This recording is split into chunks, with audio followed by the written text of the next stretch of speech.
Thank you all for joining us again. My name is Dylan Keogh Kennedy. I go by they, them pronouns, and I'm a program associate at Justice Outside. I'm going to be moderating this conversation with Holly Morris, our director of the film, principal of JEDI Outdoors. And I'll have folks introduce themselves first, and then just dive into some reflections. So I'll hand it to Holly, and then you can popcorn to someone after that. Okay, I'm Holly Morris, director of the film that you just saw. Thanks for watching it today. Super excited to be talking about it and sharing it with such a sort of like-minded, like-missioned group of people, and I can't wait to hear what you thought about it. Oh, who would like to go next? I'll go next. Thank you, Holly. Humaira Falkenberg, she, her, hers pronouns, and principal of JEDI Outdoors, doing justice, equity, diversity, inclusion work at Mount Hood Meadows and Taos Ski Valley, and with a number of other organizations, really focusing on the connection of outdoor spaces as a civil right, as a human right, and the deep, purposeful connection within our being. So I'll leave it at that. We have lots to talk about with this wonderful film. And I'll send it to Abby. Hello, everyone. Oh, so great hearing your introduction, Humaira. That was just incredible. My name is Abby Crisostomo, she, her pronouns. I'm located in northern Vermont on occupied Abenaki land, and I am one of the co-founders of Unlikely Riders. We're a BIPOC collective mobilizing our community to find healing in the mountains with snow sports. We're located in Vermont now, but we're hoping to expand throughout New England as well in the coming years. So yeah, I'm so excited to be on this panel with you all. Amazing. Thank you all for introducing yourselves. I think that the first question I want to kick it off really is open to all of you, but maybe start with Abby, and just asking, what were some of the key moments in the film for you? You know, what are some of the takeaways? Yeah. Oh, I mean, I think one of the top moments in the film for me was when they were setting out on day 2, I think it was, and it was -38, and it's just a really hard, miserable day. And someone says something to the effect of, well, you're gonna have a shit day sometimes because they can't all be awesome days. And I really loved that scene. I think there are so many times in adventures and in life generally where that applies, where that lesson applies, whether you're just like waiting out a storm for a good weather day or just navigating the everyday challenges of life. And then I think it's also important to remember that the inverse is true also, is that you're not always going to have bad days, and that some days are just going to be awesome. So that really stuck out to me. Agreed. I really liked that moment too, and I feel like it speaks to just like the support, the connection that you need from other people in those situations, how important community can be in those situations, especially like being in outdoors or being anywhere. When we're in the field with Outdoor Educators Institute, especially, I recently made the case that like when we're out there, like nothing is sure except for that we are with each other, you know? And I mean, I really see the connection happening there. What about you, Humaira?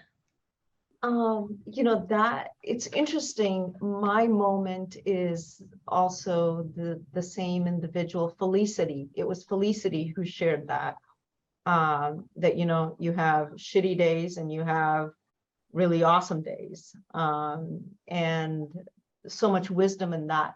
And there was another moment of deep wisdom shared by Felicity, and it was in the very beginning, in the early part of the film, where they had gone to Oman to experience travel on the sand dunes, and how she spoke about the landscape of the sand dunes changing, and how that was in fact very similar to what they would be experiencing on the North Pole. So I thought that was an interesting observation on her part, and very astuteness. There was a lot of astuteness and wisdom there. The comment she made about team building and about reducing friction, that when a team works together, it's so ideal in high consequence environments. When a team fails, it's because an individual or individuals don't feel valued. You know, and how many of us have been in community or in work environment or in outdoor spaces where we were not valued, really a universal experience. And so those moments really spoke to me, that there was raw, naked truth to that.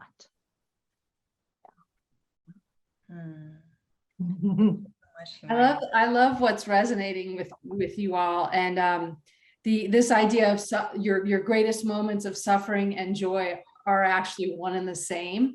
I think that's something we can all relate to in our outdoor experiences, that Felicity brought up at the beginning and then sort of was borne out, I think, in the film. Yeah, and then that idea of teamwork, and that when teams fail, it's because somebody isn't appreciated, was sort of a small moment in vast, many hours of footage. But what really leapt out at me as someone who's traveled, who's, you know, done a lot of this stuff, and often with men and often sometimes only with women, and it's a really different experience. And you know why expeditions fail and why they succeed. And I guess both these ideas are speaking to this idea of trying to flip the script on the traditional expedition film in a lot of ways, and trying to bring the sort of authenticity and to the experience, and those little details that the women experienced, I think that's what makes it special. Like, it's not that they did or didn't get to the top of the mountain. I love the moment when they actually lose true north, and as a metaphor for a lot of things. But just to throw in my one little moment, that it's a very small scene when Mizpah is praying on the ice, and she talks about the idea of pilgrimage and for her religiosity, but I think in a more universal sense, this idea of personal meaning and what the outdoors can do in terms of your own transformation or agency. And you know, I just love that moment when she talks about that. And it takes leaving the rest of your life to find the purest thing within. Agreed. And I recall that moment of her praying, and there were many moments throughout the film where you see Muslim women praying, whether on the sand or in the snow or what and for me, someone who's been born and raised in Pakistan in a Muslim family, in a practicing Muslim family, and having observed my mom pray wherever she was. But I hadn't ever seen it on snow. And that was my first moment seeing it on snow. And the connection to source, the connection to something really deep. And I think in navigating in these outdoor spaces, the story is not one of conquer and conquest, right? No, it's a very different way of moving on the planet, which is very, which is in balance with the planet, right? Yeah, I'm hearing that our kind of shared experiences of being in outdoors, they have a tendency to center on this experience of being whole, being present, being in relationship with yourself, others, and the environment. And also like each of those things changing and transforming each other. So I kind of want to jump into a thematic question of ours, which is like, how has the outdoors transformed you or your life? Maybe starting again back to Abby and then Humaira. I'm happy to go. Such a big question, you know. I feel like I've always enjoyed the outdoors and had it part of my life to varying degrees, but it really wasn't until college. I was living in a college neighborhood and I had a dog, and one of my neighbors, she had a dog, and we both liked the outdoors, and we just started hiking with our dogs in the parks near our house, and then that graduated to smaller hills in Massachusetts around Boston, and then eventually that went to larger mountains in New Hampshire, and you know, those day hikes turned into overnight hikes, and things have just sort of gone exponentially from there because it's just turned into such a passion and hobby of mine, so much so that I eventually moved from Boston to so-called Vermont to be closer to the snowy mountains. And the benefits that I've gotten from just being in the outdoors are exponential. Happiness, mental health, I mean, everything. So much. It's such a big question that we could spend all day talking about. I'm sure many other people have similar experiences too.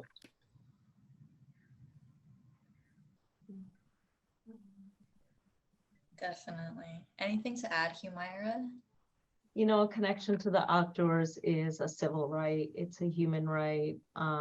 It's, for me as a child, the outdoor spaces, whether it's a city park or whether it's a national park or a wilderness area, or even in the backyard, and looking at butterflies or bees on flowers or what have you. And, you know, that connection to outdoors is a connection to planet Earth, and being really in harmonious relationship with the outdoor space, and having a sense of presence and mindfulness, feeling the blades of grass under my feet. And then when that connection happens, material aspects of the world melt away, if you will. And that connection to outdoor spaces is freedom. Oh. It's funny, when I was writing some notes before we jumped on here, and the first thing I wrote was, it's a civil right and a human right. And I thought, oh, is that like too big of a thing to say? So I'm so glad you said it, because I think it is. And I mean, for me, you know, I've been in the outdoors since I was a tiny kid, and it was originally a place of solace and ultimately a place of politics and profession and everything else. So it's just been everything. And also sort of just to throw one more idea, and for me, it's also been sort of the epicenter of my creativity, not just like because I make films out there, but being out there is where sometimes it seems like the only place I have my reach sort of some sort of creative zone, and it's quite political too. I mean, when I started working in feminist publishing, I was mentioning this earlier, in the 90s, and started publishing books about women in outdoors, international politics, and diverse collections. That was a political act. Some people said, "Oh, a fishing book." I'm like, yeah, well, it's fishing, but look, we are changing the narrative here about who's doing this. And to me, that's how we start to steer the ship in a different way, is right, changing the narrative. So hopefully this film exposure does that, and all the work we're doing is doing that. Yeah, absolutely. As a queer person and as an artist myself, I feel that deeply. What you started off with saying about finding your creative center there, and I think that also has to do with heart center, and I would love to hear you go a little deeper, Holly, on this question of what role storytelling plays or can play, and what film as storytelling can play in environmental justice work, in movement building. Yeah, I'd love to hear from everyone about that, because, well, it's sort of been a funny moving target, I think. I believe in terms of, and what Melissa and Jen and I have all really believe in and been working on in this project, is that this is a film. Yes, it's a climate film. Obviously, it takes place at climate change ground zero. Many of the obstacles they're facing are, open leads of water, results of the melting Arctic sea ice.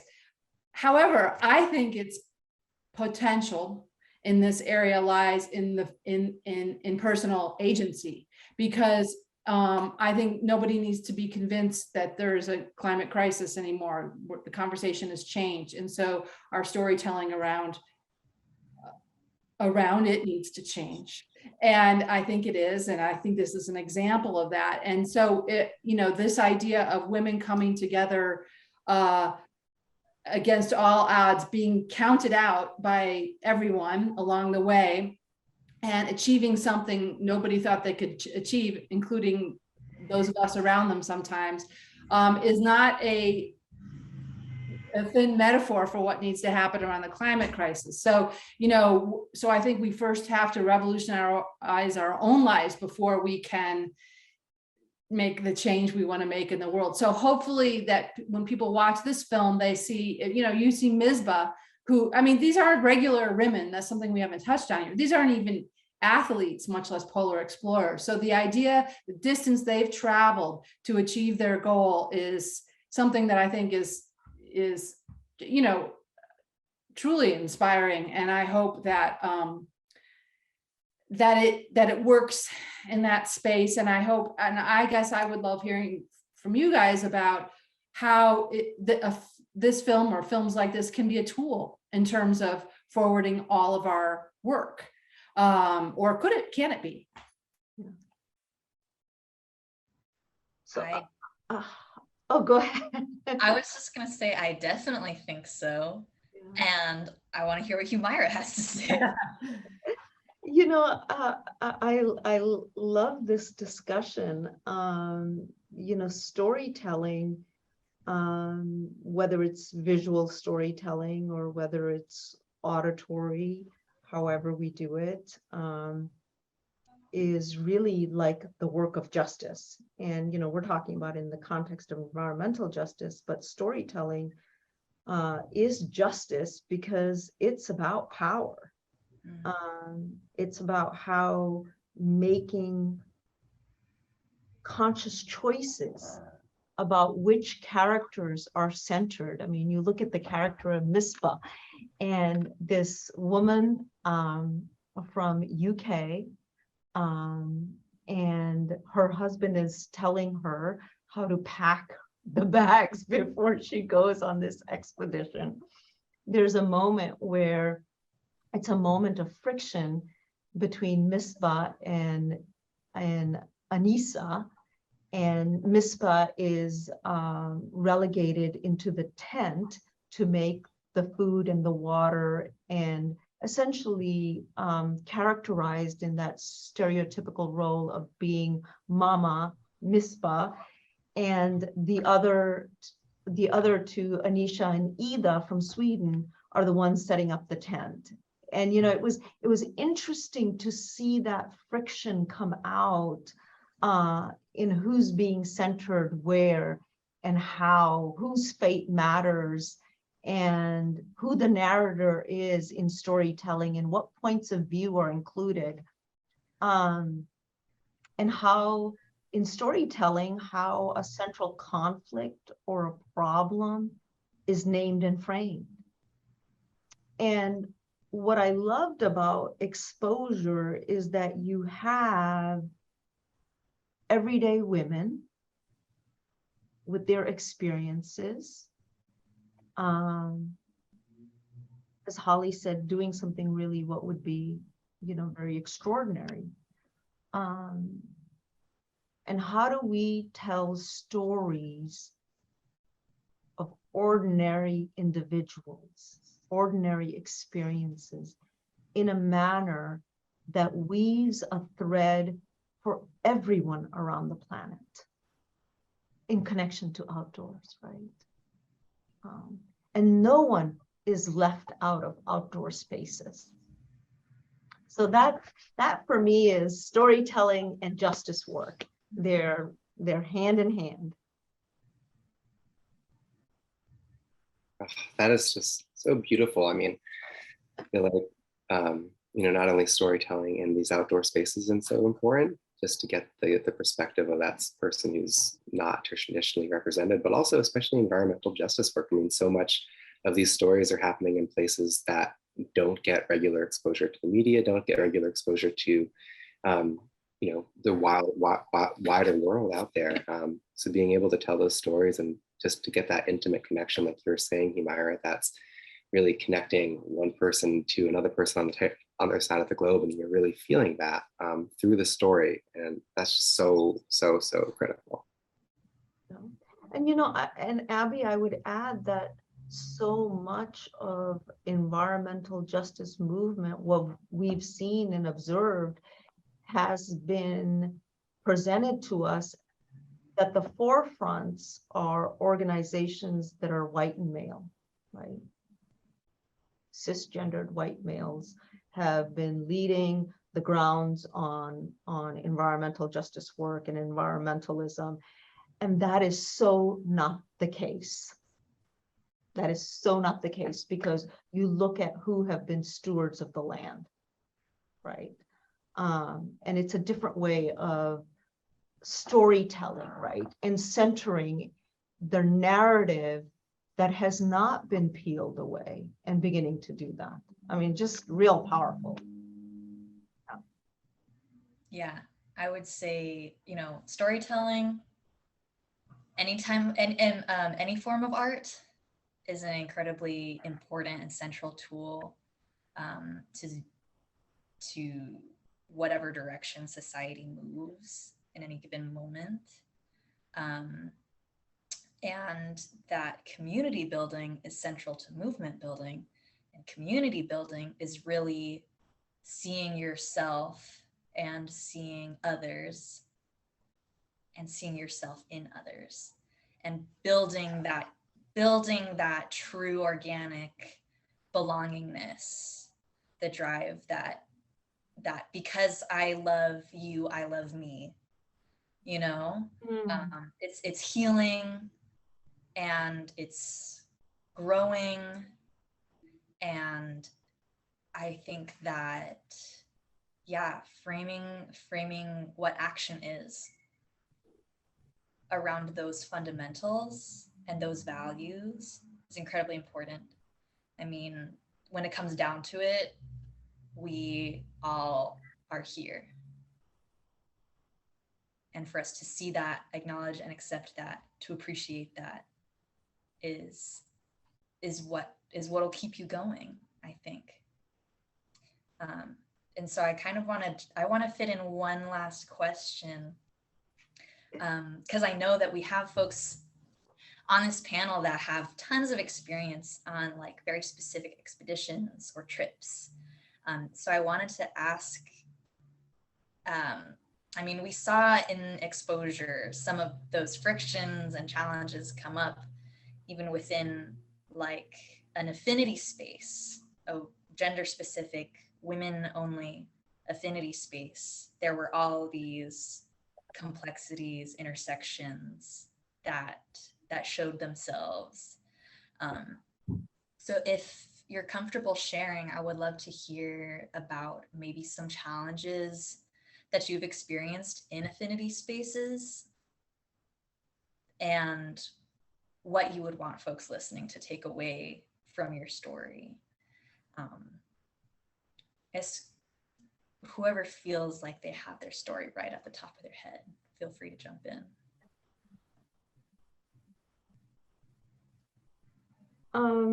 I'll start if that's okay.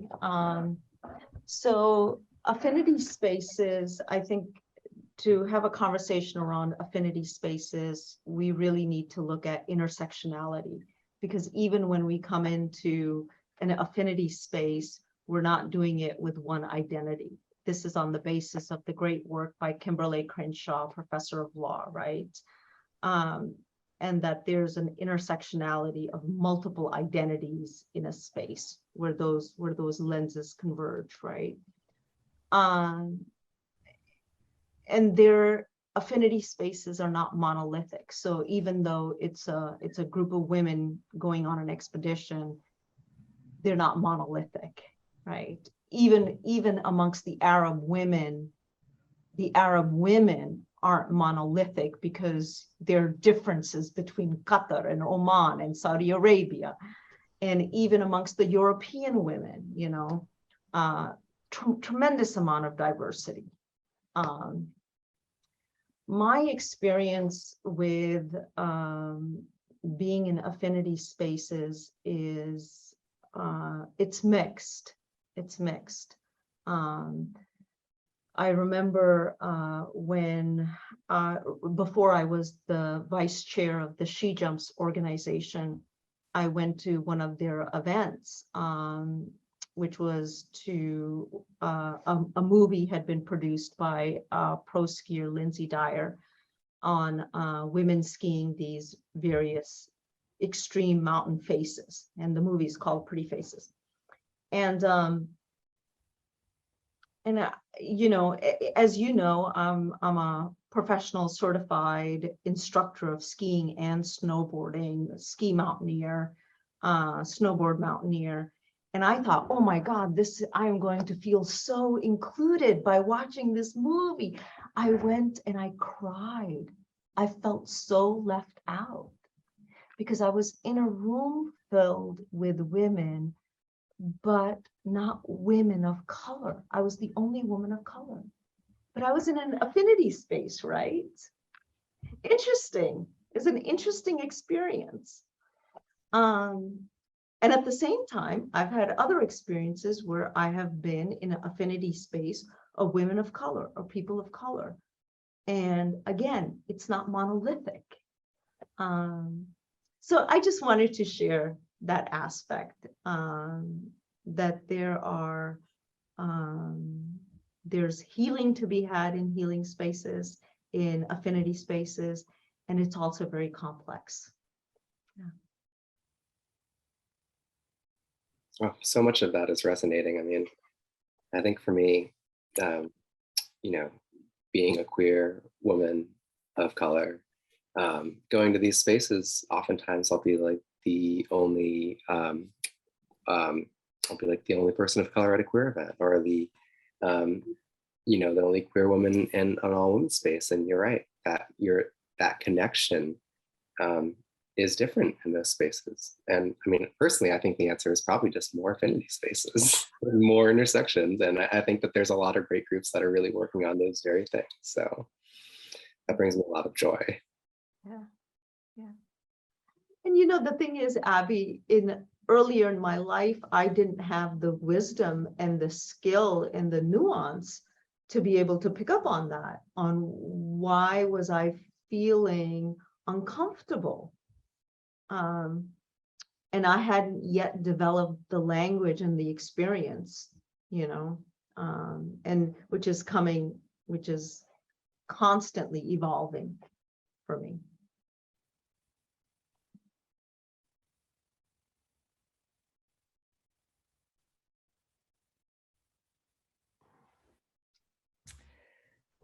I don't know that I can add a lot to that discussion, but I have had my whole career and life, I've basically professionally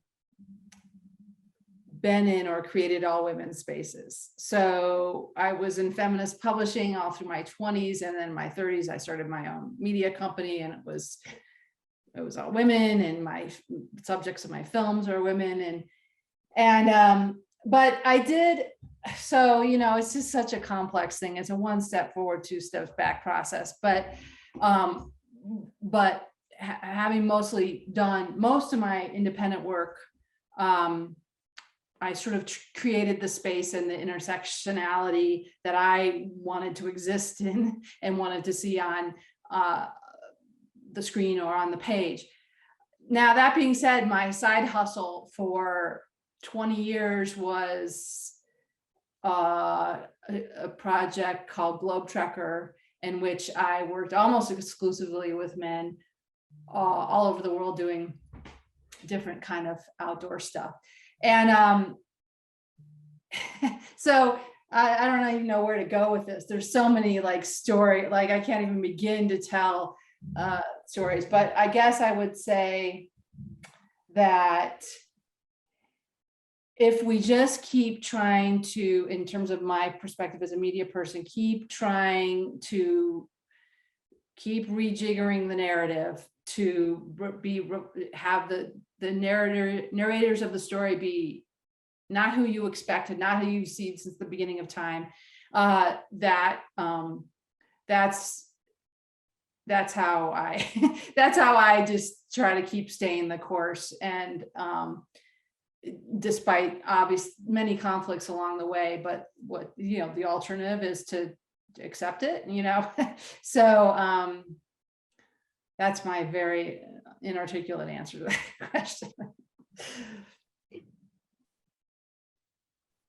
No, thank you so much, all of you, for joining us on this panel today. And I've already kept us a little past time, just because the value of your words and your words reaching our participants and our Alumnx participants really, really, I think, means a lot.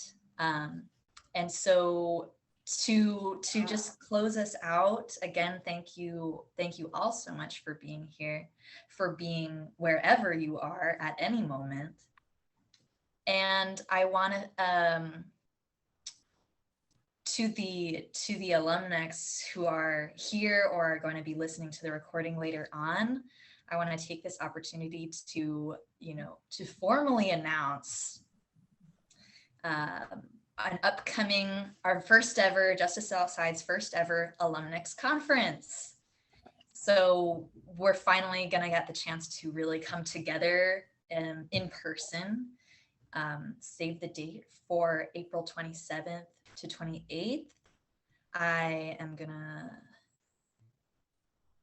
share this real quick.